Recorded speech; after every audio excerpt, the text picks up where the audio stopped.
जैसा कि आप सभी को ज्ञात होगा कि हावड़ा सदर से इस बार एक नई पार्टी ऑल इंडिया आर्य महासभा ने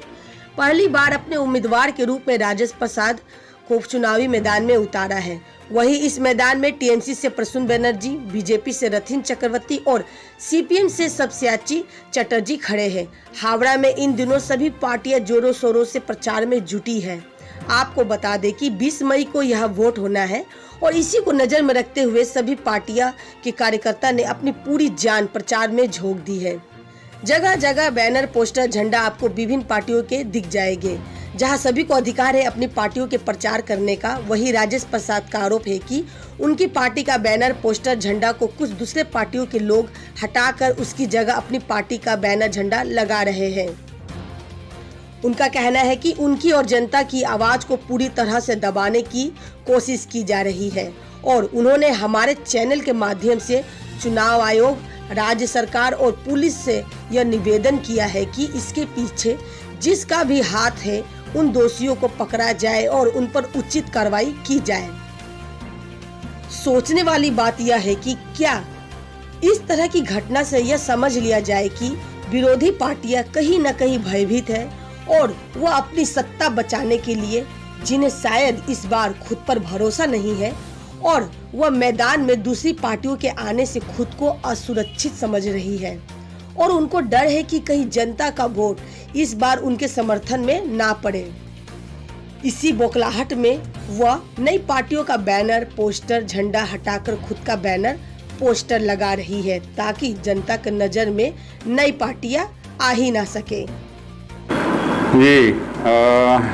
सबसे पहले तो मैं पूरे हावड़ा निवासियों को अभिनंदन, शुभकामनाएं दे रहा हूं कि सबके आशीर्वाद से हम लोगों ने नॉमिनेशन फाइल कर दिया 30 अप्रैल को और उम्मीद करते हैं कि 20 मई को लोग बढ़ चढ़ कर मतदान में हिस्सा लेंगे और पूर्ण बहुमत से हमें विजयी बनाएंगे। इसके लिए अग्रिम धन्यवाद और आशीर्वाद उनका चाहता हूं। दूसरा ये है कि जो आपके सवाल पे आता हूँ, हम लोगों ने हमारी टीम ने बहुत मेहनत से ऐसे जगहों पे बैनर या पोस्टर्स लगाए थे जो क्या है प्राइवेट प्रॉपर्टी है, जिनसे पहले परमिशन ले ली गई थी या जिनकी इजाज़त ले ली गई थी या जो भाई खुद चल के आए, कहा कि आप यहाँ लगा सकते हैं, उन्हीं जगहों को हम लोगों ने चुना था या उन्हीं जगहों पे हमारे बैनर या फ्लैग आप कह सकती हैं कि लगाए गए थे। लेकिन कुछ उपद्रवी तत्व, अब कुछ तो सीसीटीवी कैमरे में उनके चेहरे भी कैद हुए हैं। हमने इलेक्शन कमीशन को ये मन बनाया है कि उनको मेल भी देंगे और उनको एक ज्ञापन भी दिया जाएगा कि इस पूरी घटनाक्रम का जिक्र करते हुए, और ये बताने की कोशिश करूँगा मैं कि सिर्फ ये हमारे दल के साथ नहीं हुआ है, ये हो सकता है किसी और दल के साथ भी हुआ हो या कुछ भी ऐसा जो विक्षिप्त घटना है या मैं कह सकता हूँ कि सुनियोजित घटना, अगर इसको मैं कहना चाहता हूँ कि ये साजिश के तहत किया जा रहा है ताकि किसी भी नए उभरते हुए कैंडिडेट की आवाज़ को दबाया जा सके जो सही मायने में बदलाव लाना चाहता है,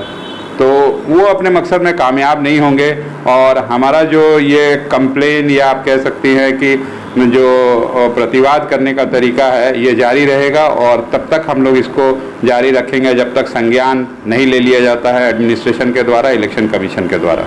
इलेक्शन कमीशन के अलावा और भी कहीं आप शिकायत कर रहे हैं इसकी? देखिए, प्रशासन के उस हर अंग को हम लोग पत्राचार करेंगे, मेल के माध्यम से बताएंगे, आप मीडिया बंधुओं के माध्यम से बताएंगे। जो चीज़ें, जो घटनाएं यहाँ घट रही है ये जानबूझकर की जा रही हैं। देखिए, कुछ उपद्रवी तत्व राजनीतिक समर्थन मिल जाता है उनको, उनका मकसद कुछ नहीं है, जबकि मैं तो उनको बार बार ये कह रहा हूँ कि जो भी इसके पीछे हैं वो मुख्य धारा में आए, क्योंकि हम रोजगार की बात कर रहे हैं, हम डेवलपमेंट की बात कर रहे हैं, वो सिर्फ शब्दों में कह रहे हैं, हम करके दिखाने की बात कर रहे हैं, तो हमारे साथ जुड़े। क्या लगता है, खुद को सुरक्षित महसूस कर रहे हैं, मतलब नई पार्टी को दबा रहे हैं ताकि जनता के नजर में न आए, भयभीत हो रहे हैं आप, मतलब इस चीज से इसीलिए ऐसा हरकत कर रहे हैं? देखिए, भय का माहौल तो विरोधी पक्ष को हमेशा से ही पश्चिम बंगाल में रहा है और हमेशा से ही जो भी दल रहा है सत्ता में उसका मकसद यही रहा है कि विरोधी राजनीति ना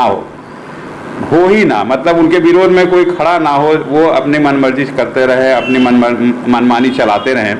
लेकिन ये सारी चीज़ें करने से हमारा दल तो भयभीत होने वाला नहीं है और कैंडिडेट के रूप में विशेष रूप से मैं भयभीत होने वाला नहीं हूँ इससे, ये अपना काम करते रहें और मैं अपना काम करता रहूँगा। जनता के बीच में मैं जा रहा हूँ और उनका पूरा आशीर्वाद और समर्थन हमारे साथ है। शायद इसलिए भी वो लोग भयभीत हो गए हैं और भयभीत होकर अपना ये डर दूसरे रूप से प्रदर्शित कर रहे हैं। लेकिन फिर भी उनसे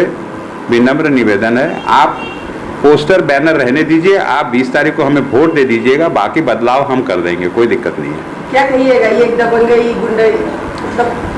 देखिए, ये प्रशासन को संज्ञान लेने की आवश्यकता है। मैं तो कंप्लेन कर सकता हूं और कंप्लेन तब तक करता रहूंगा जब तक इस पर कोई एक्शन ना हो। और मुझे नहीं लगता है कि ये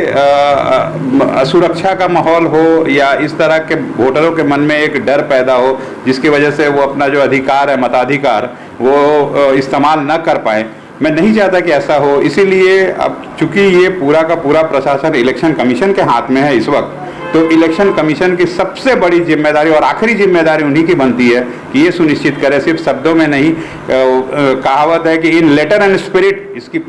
इसका पालन हो और वो ये सुनिश्चित करे कि हर वोटर, हर प्रार्थी, हर वो व्यक्ति जो इस लोकसभा केंद्र का निवासी है सुरक्षित महसूस करे और किसी प्रकार का भय का कोई माहौल या वातावरण को पनपने ना दिया जाए। 20 तारीख को यहाँ वोट होना है, उस दिन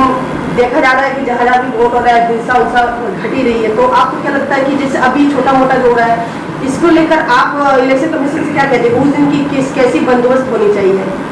यहाँ पर? देखिए, 20 मई को यहाँ चुनाव है और सारी पार्टियाँ मजबूती के साथ अपने अपने कार्य को लोगों के सामने उजागर करने की कोशिश कर रही हैं। अब ये पूरी तरह से उन्हें जनता पे छोड़ देना चाहिए कि जनता किसे चुन के लाती है। दबाव की राजनीति, डर का माहौल पैदा करके जीत लेने की कोशिश, ये मुझे नहीं लगता इस बार सफल होने वाला है। इलेक्शन कमीशन इस बार पूरी तरह से तैनात है और क्या है, बहुत मुस्तैदी से और बहुत मतलब उनका एक्शन बड़ा स्विफ्ट है। अगर आप आज मेल करती हैं तो 2 घंटे में एक्शन आ जाता है और मुझे लगता है कि इलेक्शन कमीशन पूरी तरह से सजग है और सारे कर्मठ व्यक्ति हैं इसमें,